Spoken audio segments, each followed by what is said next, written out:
Lindsey Vonn is a 36-year-old former alpine skier who skied for 20-plus years, 15 of those being at the top, and came close to becoming the most winningest skier of all time until her career was cut short.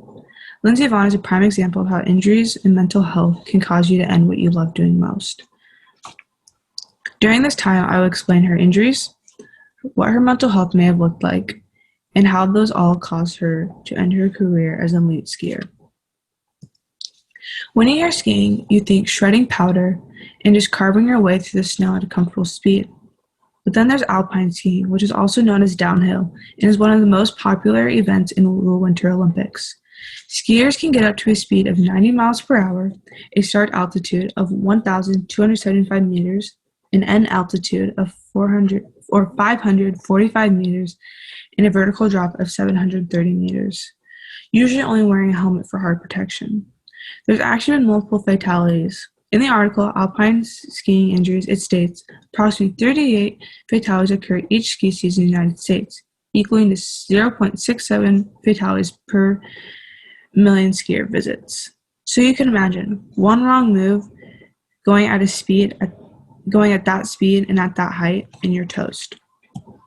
Lindsey Vonn had herself a very long list of injuries, which included 2 ACL tears, an MCL tear, an LCL tear, and multiple meniscus tears, with a total of 4 knee surgeries.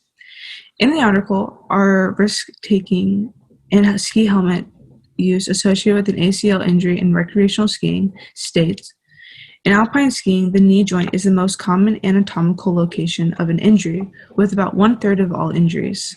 One of the most frequent diagnoses in injured recreational alpine skiers is a ruptured ACL, with 15 to 21% of all injuries. This just proves that yes, she may have had quite a few injuries to her knee, but it is one of the most common injuries in this sport. She then also had 6 tibial plateau fractures, 4 in the right leg and 2 in the left. She has also broken her wrist and her ankle and has had several concussions.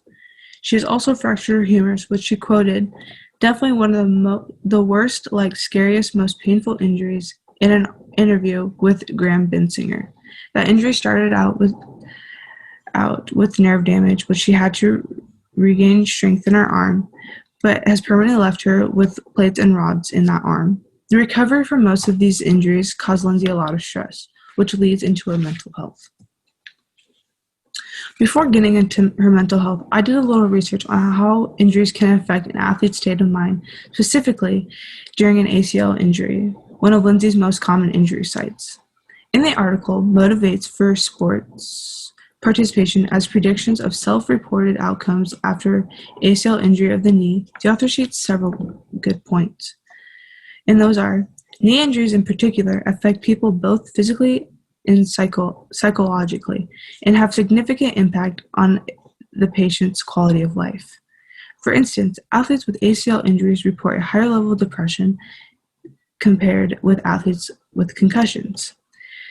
The authors also state in this article that these include anxiety, depression, negative health beliefs, catastrophic thinking, and fear of re-injury. These all tie into Lindsey's struggle with her mental health when it had to do with recovering from her several injuries.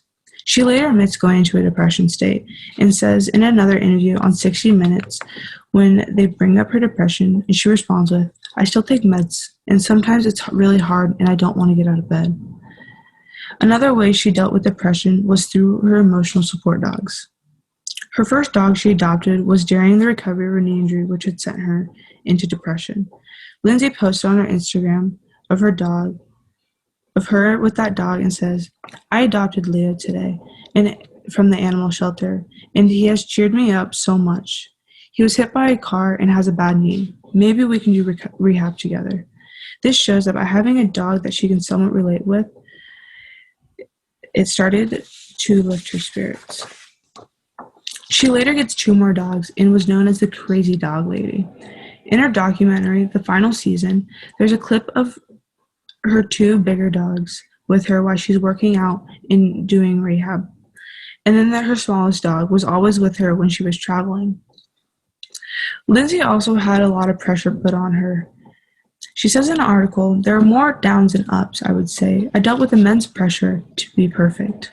Because she always won, she had that pressure that she just had to win and felt like if she didn't, she would disappoint everyone.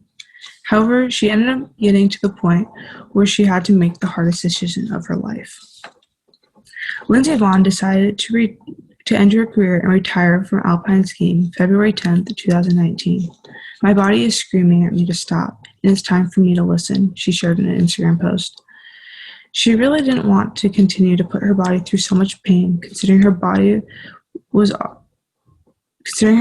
already beginning to limit her from doing some of her everyday activities. She quoted in a New York Times article, "My body is broken beyond repair, and it isn't giving me the final season I dreamed of."